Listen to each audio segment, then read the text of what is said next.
Hey guys. What's going on, everybody? Welcome to another episode of Kickin with Kachi, where we highlight individuals that are taking the industry by storm. And today, we are back in person, kicking it. I'm in this girl crib, you know what I'm saying, with the one and only Michoni Campbell, who is the CEO, founder, proprietress, and catering extraordinaire of Michi's Menu, a Caribbean cuisine aficionado in the whitest state in the country, honestly speaking. So, Michoni, could you just tell us today, like, what are we eating today? Because obviously I couldn't come in here and just not have a quick meal. Okay. Well, today we're having stewed pork and boiled dumplings. This is something I've been thinking to add to the menu, to be honest. It's not on there yet. I haven't tried it out, but I think it could be good. Alright, so I mean, obviously I'm a dig in because y'all know me. I love the exclusive. Me too. And hopefully I don't ask too many questions in my mouth full, and it doesn't get too gross for you guys at home. But I'm gonna just take that first bite so y'all can get that blind reaction. Right. Bang. That's it. You got like that jerk flavor going on. Right. So how did you decide to come up with the idea of Michi's Menu? Well, it started out as like, honestly, I was just like looking for a home cooked meal. Being away from home for so long, I got tired of eating the same thing every day. Right. So I started to cook more at home, and it became something I love to do over the years. And I don't know, my friends, my peers, they started to like it, and they would tell me that it looked good. They would honestly tell me to start up a business, but I never really took it seriously until now.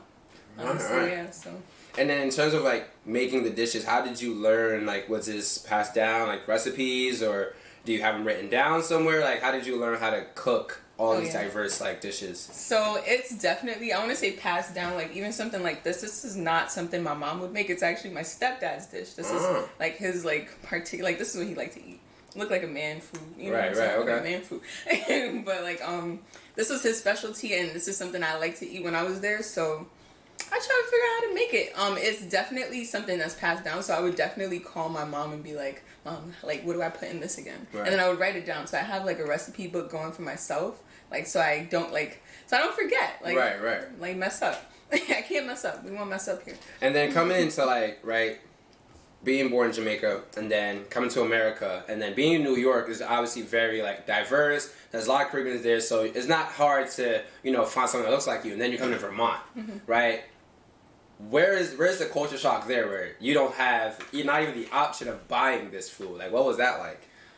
Well, actually that's not so true, because there was an option of buying the food. It's just, I want to say it wasn't how my mom used to make it. Let's be straight up honest. Right. Like, I miss my mom's cooking, so I started to make it and I ran with it. Like, so the culture shock for me was that, like, it was more, there is ethnic food out here, but it's not necessarily Caribbean food. Right. You know what I'm saying? We have Indian, we have Asian food, we have everything else but Jamaican food in my eyes. Like, we even have a little bit of soul food here and there, but like, I don't feel like there's any Caribbean food that I like. Right. So I ran with the idea. And then making the business, like, what were the steps into making a business where it's centered around something as subjective as people's tastes, right? Like, someone might like their curry spicier, or someone like their jerk a little tougher. So what are the steps for people that are watching that want to learn how to make a business around food? What steps did you take to really make that first initial push?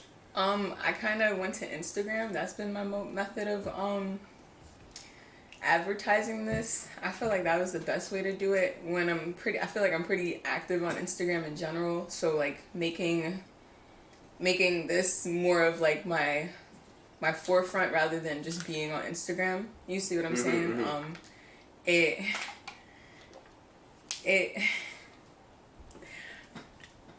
Sorry, what was the question?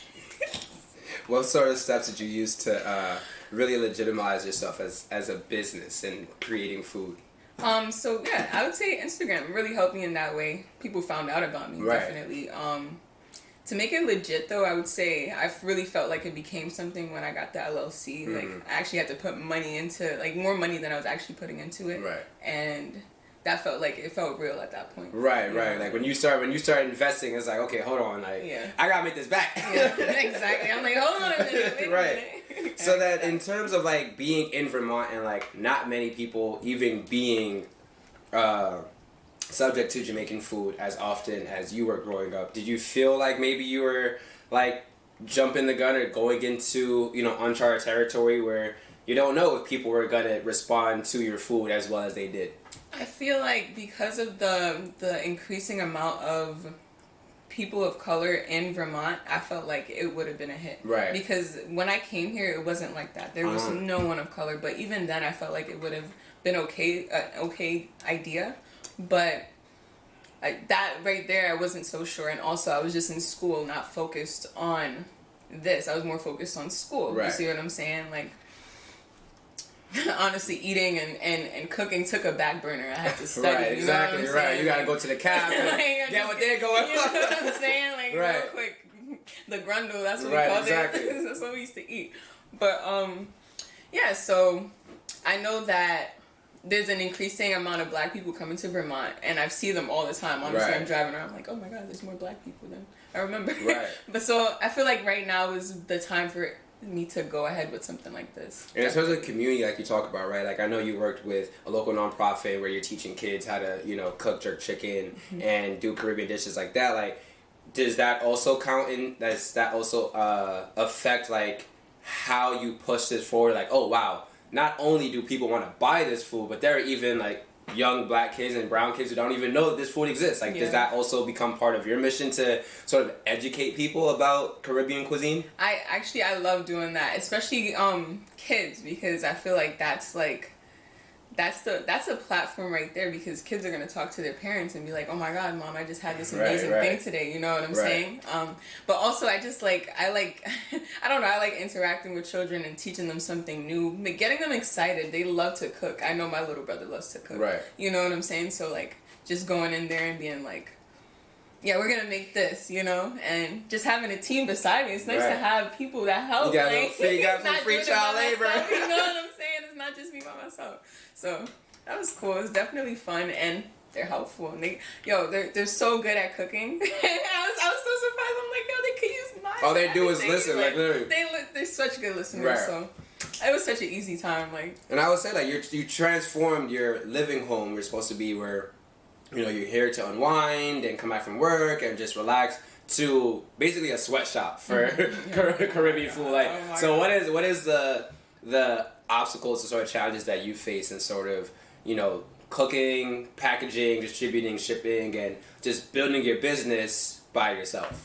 I guess because it is in my home, it's easy to slack off and be like, all right, maybe I'll start at this time, and that's not enough time. So I've been trying to what is the word I'm looking for here? Like schedule out your... Yeah, so like offset that by like just waking up a bit earlier. I actually asked my mom actually told me to do that. She was like, how you cooking for the people when you're not waking up early? I'm like, yeah, that's something. You know what I mean? You can't just cook like you come back from work and cook for yourself. Exactly. It's not the same. It's a lot. It's a bigger portion. Right. But I guess I also, so it has become a sweatshop, but I've been thinking like to actually move it out of here and like do like a community kitchen. Like hit up one of those community kitchens I've been seeing around and just do my work from there. Because when like it's a hard cleanup process, like to even think about after clean it, you know what I'm saying? Like after cooking to clean up. House, but like, you see what I'm saying? And I live here. So but if I'm somewhere else and I have to clean that place. You know what I'm saying? But then it's like you do the work, you can just come back and this doesn't become a place where you're working all the time. And I want to get out of here most times. It feels like it's become a trap to just stay here. So now I want to leave all the time. So definitely thinking about doing a community kitchen. And I would say like as you like are doing this and learning about like community kitchens and stuff like that, like do you also now get a little bit more insight into things that you may have overlooked before, like where to get oxtail, where to get chicken from for your jerk chicken? Like I didn't know you could even get oxtail in Vermont, to be honest. I didn't know there was any oxtail out here. Like honestly, I hit up Not a Market, and also I just get it from back home when I do go home because I don't know, like every meat is different, so it's just all about everything is different. So you just really gotta gauge it and know what you're cooking, know if the meat is cooked, honestly. And it makes you kind of creative in trying to think of like, okay, like I didn't know you could even find an oxtail in Vermont. So trying to find those things where like maybe you couldn't go home for a month or so. But not a market, and there's a lot of Asian markets around here. Okay. Like they sell everything I'm used to. Like, okay. Like like how we have the West Indian market. Right, right. That's similar. I would say similar. Okay. But it's not exactly the same. Right, right. They don't have the Grace products. They don't have like the Jamaican products too. They only have the Asian produce. Gotcha. But that's why I would get my produce sometimes too. And it kind of makes you also realize how connected and how similar a lot of these cultures are. Exactly. That you kind of feels like you're on an island by yourself. For real, coming here made me realize how similar a lot of cultures are in general. Just like, I don't know, Indian food. Right. Like I said, Asian food is very similar to what I make African food too. This is similar to African food in my eyes. Right. I mean, I was telling my friends, I was like, I feel like every culture just has a different version of chicken and rice that they all got going Literally, rice and beans. You got rice and peas. You know what I'm saying? Exactly. Like, it's calm. And then, well, continue. I was gonna also say like one more thing I thought of, like pernil. This is pernil, but just cut up. And it's stewed. Oh, wow. So you can kind of remix it on your own. Mm-hmm. So what's been like the hardest dish that you've made? I want to say, damn, hard. I don't know. Maybe it's all too easy for you. I don't know.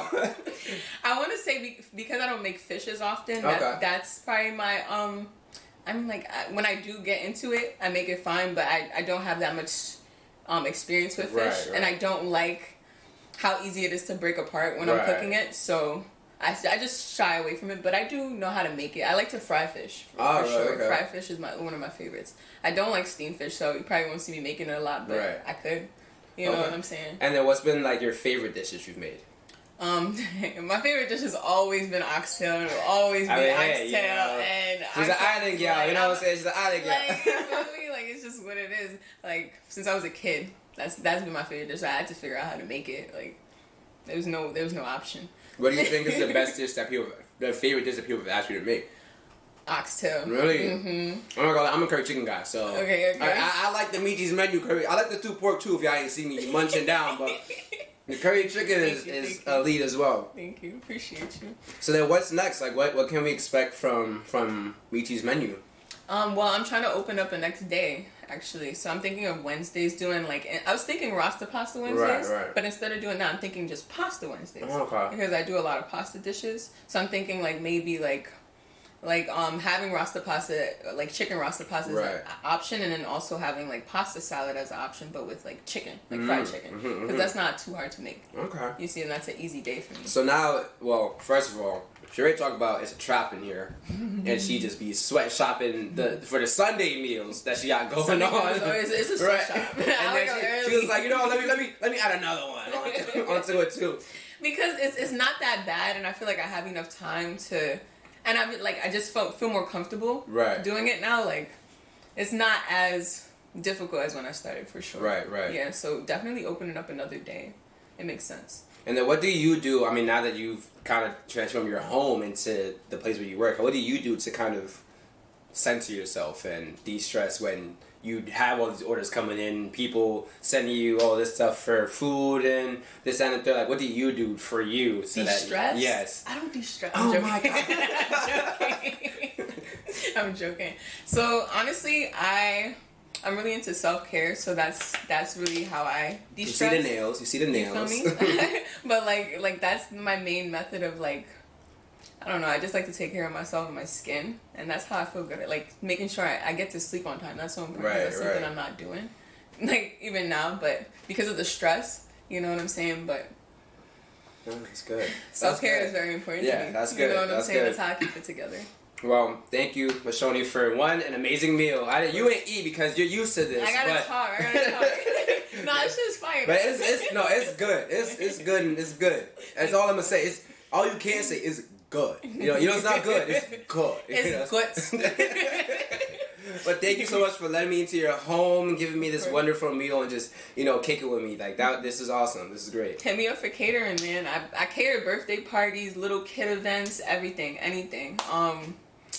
Well, what else? What other kind of events are there? I don't know. There's birthdays, there's weddings. Weddings! Oh my God, I forgot if you Baby and showers. your lady trying to have a night and you can't cook, Valentine's you know what I'm Day saying? You shit, can do something too. I was thinking about doing something for Valentine's Day. Like, But yeah, definitely hit her up at Michi's Menu on Instagram, and michismenu.com is coming as well. That's me.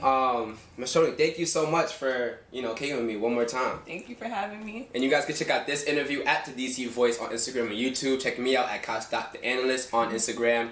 It's been another great interview. We're out of here. Peace.